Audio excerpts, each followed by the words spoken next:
Welcome back to Why This Beer, the podcast where we sit down with the people behind the glass to ask a simple question. Why this beer? Today, we're joined by Dave Henry of Camp Beer Co. in Langley. Since opening in 2019, Camp has gone from homebrew roots, including the Full Barrel Brew Club, to being named Brewery of the Year at the 2025 BC Beer Awards, earning medals across styles from light lager to barrel-aged stout. That kind of range says a lot. It's not just one standout beer, it's a brewing philosophy built on versatility, precision, and community. So today we're talking about the journey from homebrew to accolades, what it takes to scale without losing identity, and how you build a brewery that can win across categories in such a short time. So Dave, we like to start with your story. What was your first exposure to craft beer, and how did that lead you to opening up Camp? Wow, so my exposure started a long time ago. To be honest, it was at Fog and Suds, of all places. Oh, great. Going there before craft beer was super popular, and they just had all sorts of cool beers from Belgium and all over the place. And I was really into trying all the different things and the different styles. And I really fell in love with Belgian beers, honestly. That was my first love. Yeah, as so many of us did. Yeah. Was there one specific that you can remember? One specific, I think, not really. I like to try all sorts of different things. I like the dark strongs, which unfortunately isn't something you want to have when you're young and going to a party, but I learned my lesson a lot of times. But You get lots of mileage out of it. yeah, exactly. And then I really fell in love with like Fin du Monde and beers like that from the East Coast after a while. But I think in a way that was mostly what we were just getting, right? Right, yeah. Yeah. So those It's are funny, the I was freshest ones. just reading about Fog and Suds in Noelle Phillips' book. I heard she mentions it pretty thoroughly, and its important role. One of the first places Granville Island got on tap. Oh, really? Yeah. Where is this? I've never heard of this place. Yeah, it was like a restaurant. Dave? It's kind of like a... How do you describe it? It wasn't like a Milestones, or it was like a Red Robin's or one of those type of chain restaurants, but they had like a huge bar and they would just bring in beers from all over the world. Sweet. All sorts of different beers, so That's it was cool. Wow. Yeah. And so then, at what point did you start going to homebrewing? That was after a few years. I was always doing a lot of fishing, and I met a friend from Washington who we'd cross borders and hang out with each other and go fishing, and he was a home brewer, but I didn't know about it at the time. But he would take me to craft breweries down in Washington, and I thought that was super cool. And growing up in like Surrey, Langley area, there wasn't really anything until Central City started. But he turned me on to a brewery called Firestone Walker, and I just fell in love with all their beers. But of course we couldn't get them. And then one day he was coming up to my house, and he said, I could bring you some Firestone Walker beers, but why don't you just make them at home? And I was like, you can't make that at home. Like, that's ridiculous. But he brought up his old homebrew system because he was upgrading, and we brewed a batch of Firestone Walker IPA clone. Sweet. And it turned out pretty good, and I was like, this is amazing. So then I just, from there, it was just a deep dive into making beer all the time. So There you go. That is the crazy thing about homebrewing. Like when you have a batch that turns out, you're like, it does feel. I remember that feeling of like, this is like magic. Like like what? I don't have to buy this. I made this somehow. Yeah, it's a cool. In your feeling. head, it's way cheaper, but it never is. No. Yeah. Once you start buying equipment, it never gets cheaper. Yeah. Exactly. Yeah.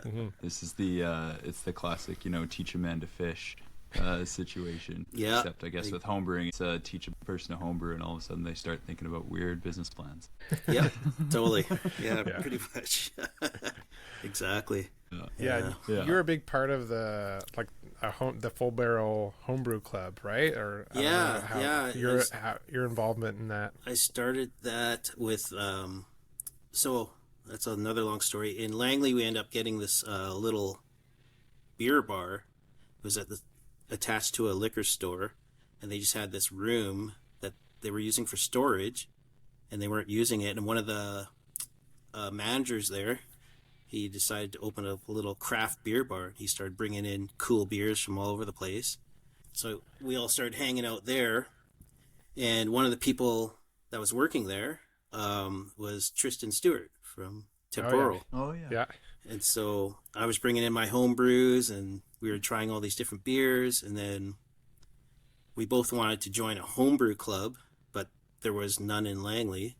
The closest one was Fraser Valley Fermentalist, and we didn't want to drive that far, so we're like, let's start our homebrew club. So him and I kind of just got together people that were homebrewing that were coming into the bar, and we started a little homebrew club. That's how that started. Yeah. Sweet. What was some of the wackiest homebrew recipes that you've done, and then what's the wackiest one that's made it to scale? That's a good question. Yeah. None of the wackiest ones have made it to scale because there was some crazy stuff. Most of the stuff that went to scale was just pretty regular beers. Like, probably 3 of the beers that we have on currently were old homebrew recipes that I scaled up. Sweet. But the stuff I was making back then, I was got really into sours and, long aged sours, and I had little barrels everywhere and carboys everywhere with different things going on. Like, harvesting yeast from Jester King bottles and growing it up and all that type of stuff. Oh yeah, sweet. Yeah. Yeah. Yeah. The natural progression from Belgian to crazy sour beers. Like Milk the Funk Wiki. Yeah, looking at all the stuff in there. Yeah. You realize when you start homebrewing a lot too, it's like, well, I could keep brewing a lot, but also could just like brew something or brew a bunch of things and then let them sit for months. Yeah. And then I'll bottle them one time eventually. Yeah, exactly. Yeah. At some point. Yeah. It's kind of like, if we're going to bottle, we might as well bottle like 3 batches at once. And that's right. Yeah. And then, of course, you end up getting into kegging, and then you have kegs and all that type of stuff. And then you started making like IPAs and stuff like that. There's stuff that you can make fast while the other stuff's sitting, right? And then actually still have a couple of carboys right now that have been sitting there for 6 years that I'm going to bottle that this year. And then I just haven't. Yeah. So what kind of you were homebrewing up a storm and had the club going? What kind of made you go from that to like the next level of the professional scale? Did you have any experience at other breweries before opening camp, or what did that look like for you? Not working experience, but I was one of those guys hanging around at breweries. So I was always hanging out at Four Winds and places like that, and the guys were super great, and they would just take me in the back and show me all their stuff. And I did a few brews at other breweries. I won a few contests where I got to brew one of my batches at a brewery. I did one with the late Tony at Old Abbey Ales. I did one at Iron Road and things like that. So I just got to know people, and I was always involved in the back kind of. And I don't know, I just got this feeling that this could work. We could try it out. Right. Yeah. Nice. And at that point, was it like you always knew like it's gonna be beers for outdoors, like your brand identity? You like what was the aha moment? You're like, it happened really fast. We were just going around to breweries on the weekends, and we kept running into this other couple. This one particular day, actually, we went to 3 breweries in Maple Ridge, and there was this other couple that was always there, and they were laughing at us because we would show up at the brewery, and then we wouldn't even go to the bar. We'd just go back into the brewery and be looking at all the stainless and everything. Yeah. And then the guy his name's Jamie. He's one of our owners, and he gave a card and said, "Hey, I've always thought about opening a brewery. You should give us a call." So I gave him a call, and then like a week later, he's like, "Come and meet us for dinner." And we went and talked, and he's like, "Okay, let's do this. I got this spot." And we're like, "What?" And it just happened really fast, and all of a sudden we were planning a brewery. So it was pretty cool. Wow. Yeah, that's great. Says on the can you guys opened in 2018, and was it a quick, opening, or did it take a while to get going? No, took a while. 2018 is more like established in 2018. That's when breaking ground type of thing. We didn't really open until the end of 2019, December 2019. Okay. But in that time before we opened, we were making beer with other brewers, like at other breweries. Yeah. And they would release the beer type of brand out there. Yeah, that whole thing. And then it opened, and 3 months later, COVID shut down. Yeah. So that was fun. Yeah. Quickly dial in your packaging game and. Yeah, exactly. Full tanks. What are we gonna do now? Yeah. Can everything. Yeah. So, yeah. Yeah. What was one of the biggest, I guess, like hurdles or jumps? Like you sounds like you didn't just like all of a sudden go from homebrewing directly into opening your own space. You like brewed at a few places, obviously had some good industry connections, but was there like any big, I don't know, hurdles, or have you kind of set up your brewery in a way that it was like very transferable from the equipment you were used to? There wasn't from that standpoint, it wasn't that bad because I knew so many people. I got the chance to go into breweries, and everybody told me what to do. Yeah, don't do this, do this. Learn from their mistakes. Yeah, and I watched a couple of breweries go from nothing to start, right? I watched a few startups, so I kind of had an idea what to do, and then I had some help. Patrick Moore, everybody knows Patrick. Oh yeah, I know. In the industry, he had opened a brewery in Langley as well, Five Roads Brewing. Right. And so when we opened, he came and helped me scale the recipes up and did a couple of brews with me nice, so I could see the difference, and that helped a lot. Yeah, that's sweet. What's been some of the like things like when you said you have scaled up quite a few of your recipes? What's been some of the like, I don't know, I guess flavor differences or things that you've noticed when you have taken those from inception, test kitchen essentially, production. Test kitchen to production kit. In production we definitely had to dial back on a lot of things like the hops and especially malt, especially like you don't need as much, it seems like at the bigger scale. You get better extraction, so like dark malts and things like that, you got to scale them back a lot. So over a few batches you learn what you need and what you don't. Some stuff you can just leave right out, things like that. There's a lot of real complicated recipes when you're homebrewing, and you're just throwing all sorts of stuff in there and overcomplicating it. Overcomplicating it at the homebrew shop, and you're like, I can get 500 grams of that. Yeah, exactly. Why not? Yeah. Whereas now, like a lot of the beers might have 3 malts or at the most, and stuff like that, right? Yeah. Is I mean, obviously with the darker malts, you've dialed that in. You got gold for your barrel aged stout at the BC Beer Awards. Yeah, that was awesome. When you're developing a beer like that, because that's a beer you regularly make, right? The Flannel Pajamas. Yeah, with Flannel Pajamas, are you then are you making changes for the barrel variation, or are you just taking some out? Taking your base beer. We're taking our base beer, and it's more the barrel selection. Okay. Yeah. Let's make sure you got good barrels that I don't like them freshly emptied. I like them to have some age on them, I guess, if you could call it that. So I don't want too much barrel character. You don't want too much booze. Yeah, you just want some. If that makes sense. Yeah. Yeah. Pour out the whiskey for yourself. Whatever's Yeah, left over in the whatever's cask. left in there, you pour it out and strain that. That's for you. Yeah.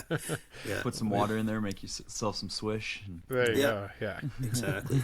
Yeah. That's the next podcast. Moonshiners. Yeah. Yeah. Was Cool. there? Where are you sourcing your barrels from? I usually get them from Northwest Barrel Company or Northeast Barrel Company. There's two companies that we usually just buy them from. Like, I've tried nice. barrels from all sorts of different places, but they seem to curate really good barrels. So they're a little Nice. pricey, but we don't have room for a huge amount of barrels, so we don't mind paying a little Right. extra. Yeah. Yeah. For good That's quality. Yeah. Yeah. What kind good of quality. scale do you do? Like, are you doing like 2 barrels at a time, that kind of thing, or when 4 you're to doing 6. that? 4 to 6. 4 to Okay. 6. Yeah. Make it worth it. Yeah, I think we're gonna start.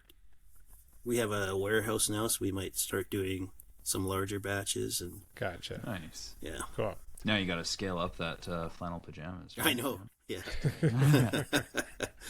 yeah, Nice. And then so clearly not a one-trick pony. You guys also won for your light lager. yeah. And how would you describe your difference in approach for both of those beers? Oh yeah. Well, the light lager is simple. It's always been simple. That's a beer that I did make at home a couple of times, and I always used like just Canadian ingredients and just real low ABV. It's like 3.9%, and just Pilsner, some corn, some Carafoam. That's it. Triple Pearl. And it's a real simple beer.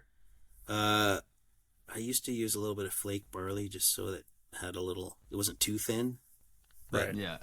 We ended up taking that out and trying it, and it tasted the same. So we're like, why put it in there? Yeah. Yeah. Superstition. Yeah. But that's a super simple beer. Whereas the Flannel Pajamas is more like, as a big stout, it's Yeah. a little more complex, and You're just layering everything in there. layering it in, trying to get some chocolate flavors. It also has some adjuncts. It has lactose, and it has cocoa nibs and coffee Nice. as Oh, wow. well. Yeah. So it's a mocha stout. So getting all those flavors right just takes, brewing it over and over and trying different amounts and things like that. Yeah. Techniques. Yeah. Yeah. When you're So- adding your like cacao nibs and your coffee, do you like change the amounts every time? Or are you doing like bench trials to see like, how much you want to add, or is it like a full send? How much you can get your hands on? It's a full send. Yeah. And then it's just more the techniques. Like for the chocolate, we usually put that in the bright tank Okay. Yeah. and then sit on it. So it's just a matter of time, like remembering how much time. Right. Sometimes we've done recircs on the chocolate. Right. It seems that we can get the same flavors, but I don't like to recirc if you don't have to. Yeah. For That mix it oxygen up. reasons and all Yeah. that type of stuff.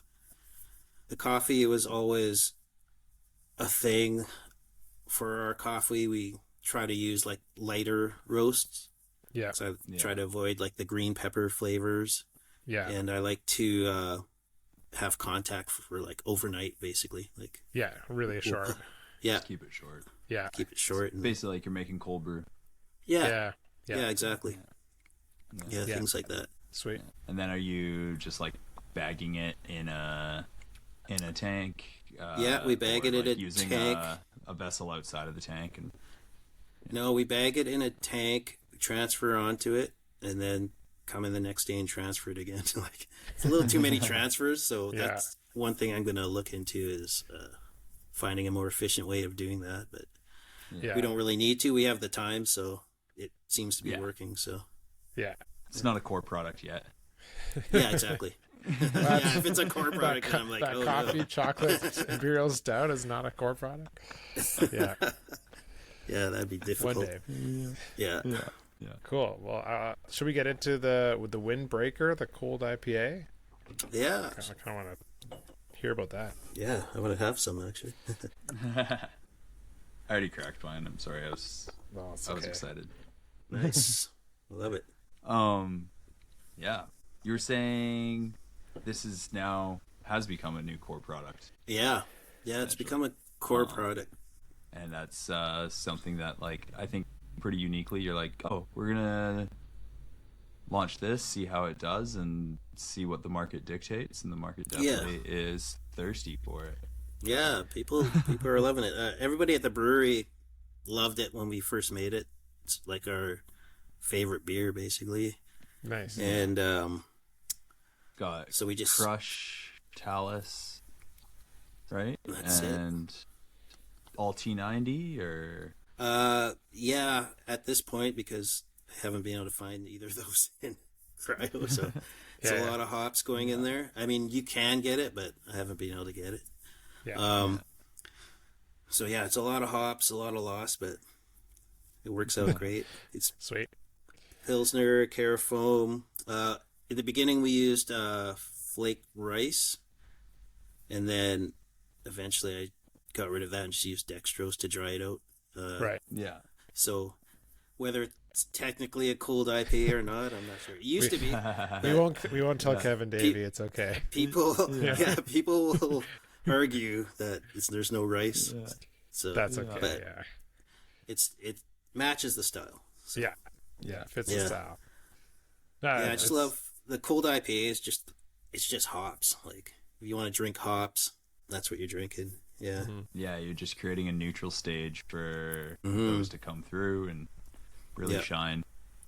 It really showcases some of that like candy-like sweetness, I think, that Crush has, which is pretty cool. Exactly. Yeah. Crush was a newer addition. The original recipe was HBC 630, which also is a great hop. But I did talk to YCH, and they said it might get discontinued because that's what I heard too. And I was like, yield. I just found out about it. Yeah. And I was like, oh, we're just about to make this a core. What are you talking about? And then I had to do a search I had to pivot, and so we tried Crush, and it was like, whoa, this is even better. So Nice. Yeah, Nice. Happy accident. Happy accident. Yeah, it's super light in color and like light in body, like you said. I like that. What you said, Azlan, like really like candy note to it, and I thought it was like pretty like classic West Coast too. Like even though it's pretty like, you know, they're newer hops, it has like still some like grapefruit quality to it as well, like citrus. Yeah, I think that's coming from the Talus. I like Talus for that reason. If you put it in the boil, you get a little of those classic kind of grapefruit flavors. So yeah. Then the Crush is just Whirlpool dry hops. Yeah, sweet. Nice. Yeah. So Talus on hot side. Yeah. And then all Crush in the dry hop. That's cool. Yeah. And then are you fermenting? You're fermenting with a lager yeast then? Yeah. Lager yeast. 3470 or variant like that, or exactly. 3470. We don't go like lager temps. We go around 12 degrees for this one. Yeah.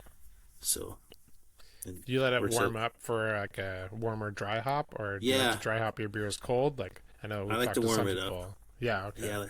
Yeah. Like when I start the diacetyl rest, I'll let it warm up, which some would say is dangerous because then you're dry hopping, you could get some more diacetyl, but we haven't experienced that yet. So you're not getting hop creep in these ones yet. No, it's just nice. Works out. Yeah. Sweet. It's probably already pretty dry beer though.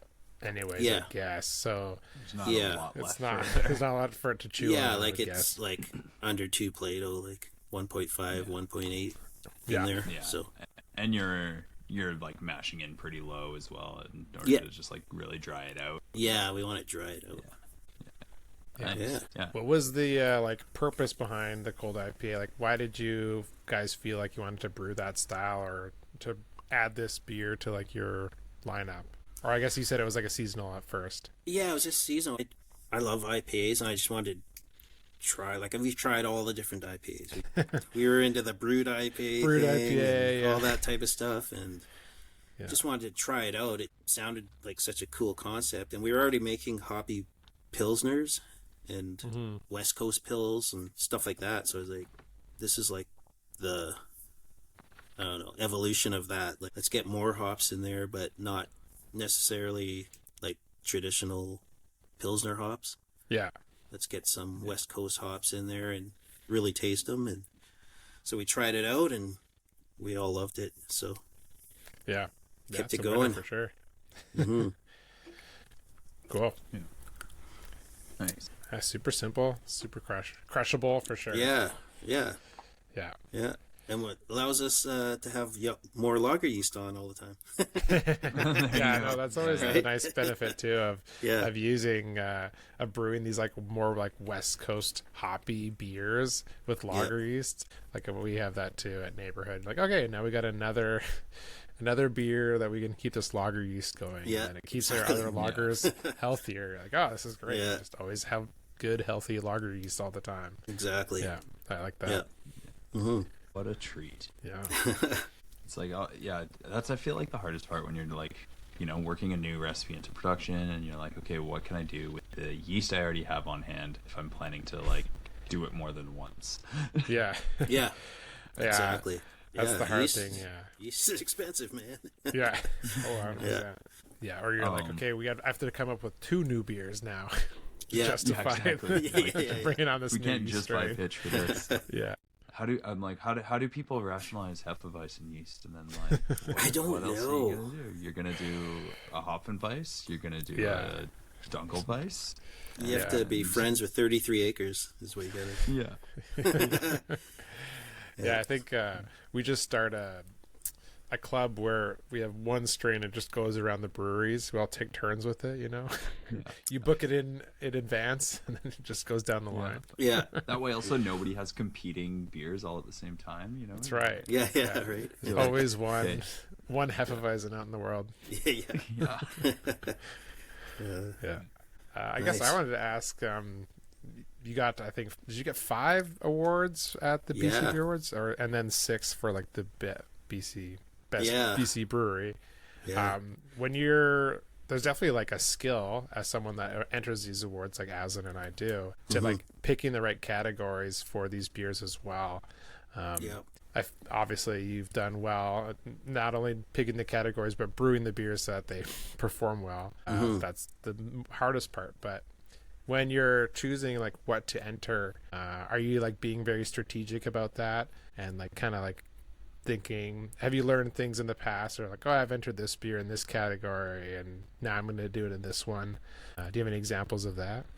Well, overall example is that in the beginning, we were just picking beers that we liked and just entering them, Right. which is probably what a lot of people do. But we decided the beginning of last year that we would look at the categories first and say, what do we have that fits that category? Right. And then we would sit around, have a round table, and compare the category to the beers. Because some of the beers that we entered, you wouldn't put in the categories they were in, type of thing. Right. Like if you were just putting a beer in a category. Yeah. But Yeah. we did it backwards. Like, what category does this actually fit into, whether we like it or not, type of thing. Yeah. So, Yeah. and that's where what we did this year, and by committee, and we figured out where to put them. Yeah. Then there's a lot of luck too. Sometimes you say like you brand, yeah. Well, of course. Yeah. But then yeah, so you're right. Like sometimes you brand it in one way. Yeah, but exactly. When you really break it down, you're like, it is actually this. It's not that. Yeah, exactly. Nobody's gonna sell. Nobody's gonna buy this if we call it a bitter. Yeah, Yeah. Yeah. yeah. It's a pale ale. Well, like like we've mentioned on this podcast too before how like Sierra Nevada just got like this past year World Beer Cup Gold in the ESB category for their pale ale, Yeah, which is like the most. It's like literally in the style guidelines as an example for pale ale, I think. And they won in a different category, so it kind of shows too that like it's all depending on what they're judging the beers in front of them to the category, right? So, exactly. Yeah. yeah, you're right. You don't want to get blinded by like what your own can says. Just try to like Yep. try it outside of that. That's exactly what we were doing, and Yeah. we were getting that feedback from the awards. they were saying this would be great. This is a great beer, but it would be better in this category. We're like, Right. Yeah. Yeah, it's kind of nice sometimes when you get that feedback, which is pretty rare for like in the judging. That's probably one of the most helpful things. Is you're like, oh shoot, like yeah, you're right. That probably is. We recently had it was our light lager, our American adjunct lager, placed in, what was it? It was just the for the Canada Beer Cup, the Gambrinus future category, which was a great thing because I always enter it in like, it's on the cusp of like light lager versus American lager, Right. Yeah. so usually depending on the judging criteria. And someone wrote back, he's like, this is a great beer, but probably not in that category. Would be better as like, Yeah. you know, a German export lager. And I was Right. We got that. Yeah, We got that in the Canada Beer Cup this year. We got that. We're like, oh, this is a great beer, but wrong category.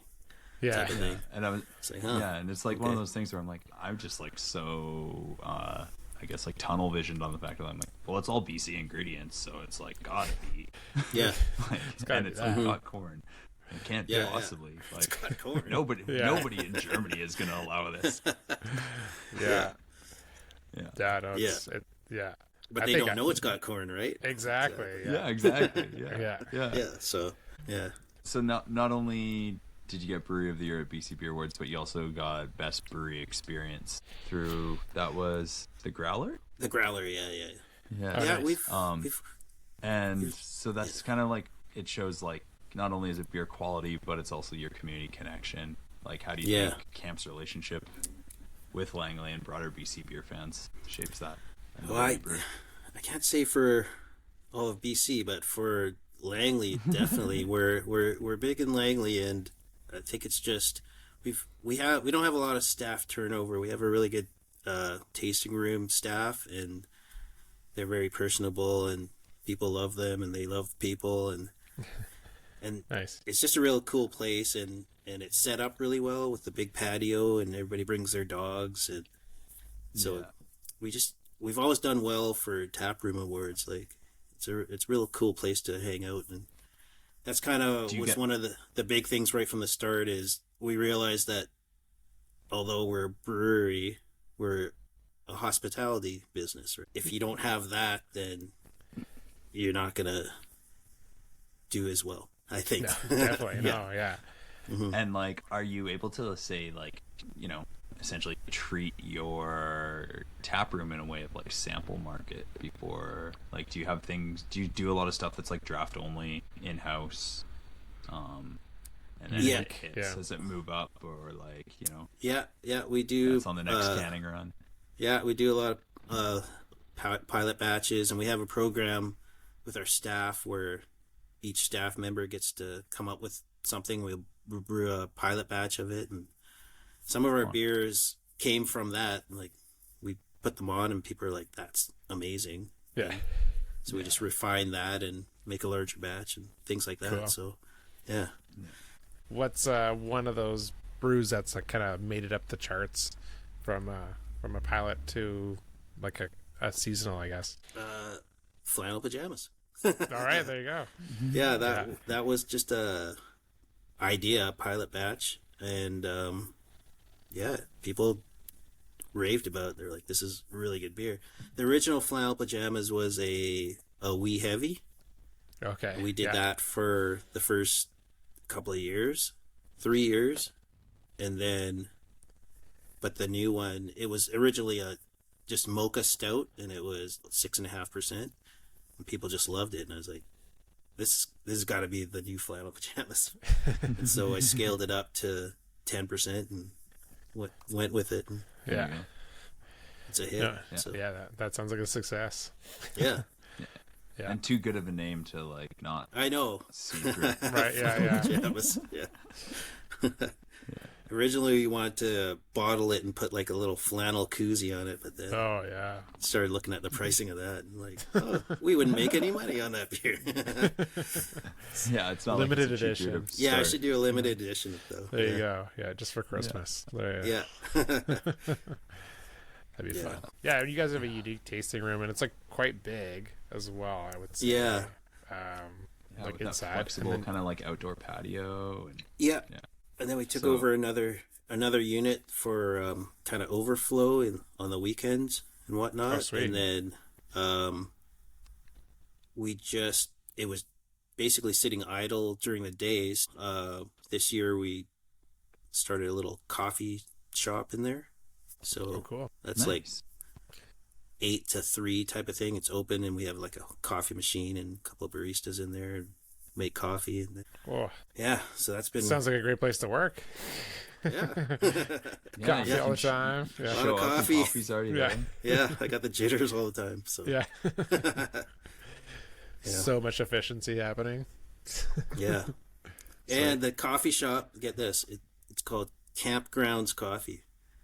There Like, you go. Oh, Oh, we looked it up and we're like, there's no way that this name isn't taken. yeah. It's not taken. It was so Wow. bizarre. It- Yeah. That's crazy. Yeah. That's That's awesome. that's incredible. That's Campground. Yeah. it's like too good to be true. I know. Yeah. I was like, oh, You have to do it now. You're like, I guess we Yeah, have we to have open to a do it coffee now. shop. Yeah. yeah. Exactly. Cool. Yeah. From your perspective in the brew house, what are some exciting shifts or trends you're seeing in the BC craft beer, in BC craft beer right now? What I'm liking is I'm seeing a shift to customers asking for lagers. You know what I mean? For a while Yeah. there was just people would just walk in and say, "What's your hazy?" Like Right. every single day. Whereas now people are, "Do you have a pilsner?" I love that because Yeah. those beers are so good and fun to make, challenging to make. So I love that part of going back Helps to keep the lager yeast alive. it helps keep the lager yeast alive, and there's so many different lagers that Yeah. we could be making, but people weren't buying them for a while, but now they're coming back, which is cool. What are some of these styles that you're kind of interested in that you've just done or that you're looking to do? Well, we just did a Baltic Porter. We've made it before, but we just made it again. I love that beer. It's one of my favorites. A little strong, dark Yeah. lager. Nice. We make a Czech dark lager. It's a seasonal beer. Sweet. I love the Czech beers. I want to make a Czech amber lager. I haven't got there yet. We did a collab with Four Winds that released in January. It was a Maibach. Oh, It's a sweet. little early for Maibach, but Yeah. But now you have a long runway to sell it. it's not May. But Yeah. that was a great beer. And yeah, again, like it sold really fast. The customers loved it, which was sweet. surprising. But yeah, Yeah. big 7% lager. Yeah. Yeah. So yeah, I love trying all sorts of different lagers. It's that's the Celebrator Bock is like one of my favorite ones. To, Oh like, yeah, whenever people are like, "Oh, lagers are boring," I'm like, "Oh, here, have you had this one?" yeah. Try this. That's, Yeah. that's on the end of the spectrum for sure of lagers. Yeah. Yeah, Yeah. exactly. So for those new to like craft beer or just starting in the industry, what advice would you share for how to get in and how to stay? How to get in? If you want to get in, don't be afraid to start at the bottom. Like, you gotta clean some kegs and like all that stuff. People think that if you want to get in the brewing industry that you're just gonna be brewing and it's super glamorous and wow, we're brewing. But no, like it's almost all of it is just cleaning kegs. Yeah. All that stuff has to be done. That's Yeah. Someone's got to do it. kegging, packaging, all those things. Get in there, Just come do to a the good. brewery and to talk to me about seam teardowns, and I'll Yeah, Yeah. do right. the job right away. There you go. But once you learn how to do that, like you're better off than most of the people, right? Like those are skills that are necessary, and Yeah. once you master that, then people will give you a chance to do more and more and more, right? Yeah. Yeah, that's my best advice for getting in. Well, and I think you have a good example of like someone just put yourself out there. Like you were talking to a bunch of breweries and making connections kind of before you got into the professional industry. Yeah, Like, that's big. Before you had a paycheck in beer, like you were already in the industry. So like, Yeah, that's big. Like, don't be afraid to ask questions and ask to see the back and look at Yeah. things and see what's actually going on, because I think sometimes people don't realize what's actually happening. Right. How much of their favorite breweries are just making like the same 2 beers like a lot of the time. Just a lot of the time, right? Yeah, exactly. Yeah. Those beers pay for everything else sometimes. Yeah. And I think if you're talking about opening a brewery, then I would say realizing that, it's like a hospitality business, it's a restaurant or whatever. Like, you need to have like good service and good food to really do well, I think. Yeah. For sure. It's like one of those things where, that's what keeps those butts in seats, and people keep coming back. And you guys have done a great job of like having a place where people want to like hang out for a while. They'll camp out. Hey, nice. Yeah, exactly. And like for you, it's now like 6 years formally with camp, longer than with homebrewing. What like mindset or practice keeps things fresh for you? Like how are you turning out all of these new beers?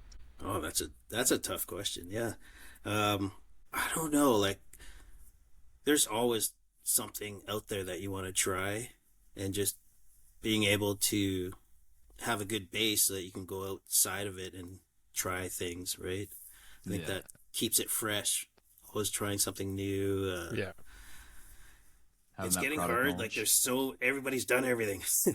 So how can you do that a little bit different and switch it up? Stand out. Yeah. Yeah. And I think collaborating with different breweries too is really cool. Seeing how different people are doing things and forming those kind of relationships. That's fun. It's like a good community to be in, and there's always something new. So yeah. Rad. Yeah. That's great. When you're not in the brew house, how do you like to spend your time? You still getting out fly fishing? You still? I am, not as much as before, but I still am. I do camping and fishing. Those are my favorite things. So constantly doing stuff like that. So yeah. And like being out where you are, you're pretty close to easily getting out the door, beating the traffic, and yeah, exactly. Yeah. Actually, get out of there and head east. Yeah. Exactly. Cool. Well, thanks for doing this with us, Dave. It's nice to chat again and talk about camp and all the fun beers, the award-winning beers that you guys are making. That's awesome. Out there. If people want to find camp beers, where can they find it? Camp beers, you can find it at campbeer.ca. I think we're just at Camp Beer if you're into Instagram. Yeah. But we're located in Langley, 19664 64th Avenue, close to the Willowbrook Mall. And those are the main places. Yeah. But your beer is distributed. Oh, you're talking about the beer. Yeah. Where can we find the beer? Yeah. Well, that's a good question. Well, there's a lot of it in Langley. We're Vancouver. We're sending stuff up to like Prince George, Cranbrook, everywhere right now. Our wholesale's expanding. Yeah. Kind of all over. So yeah. Kind of all over. Scattered all over. Yeah. If you're looking for it, take a peek in the liquor store. We're still self-distributing, so nice. Okay. Wherever we can get it to. Yeah. Yeah. But the brewery is a worthwhile stop and great food. And ask Dave to see the back because absolutely. He owes it. Look at the tanks. Yeah. Come look at the tanks. Yeah. Sweet. Wash some thanks. kegs. Yeah, come clean some kegs, please. please. Thanks everyone for listening to this episode of the podcast. Tell your friends about the future episodes, and you can follow us on Instagram as well at Why This Beer. It's been Darren Binnema and Azlan Graves. Our guest has been Dave Henry of Camp. You can support Azlan and our beers as well. Main Street Brewing Beer, Neighborhood Brewing Beer, and Yellow Dog Brewing Beer as well. And until next time, let's cheers. Awesome. Cheers guys. Nice.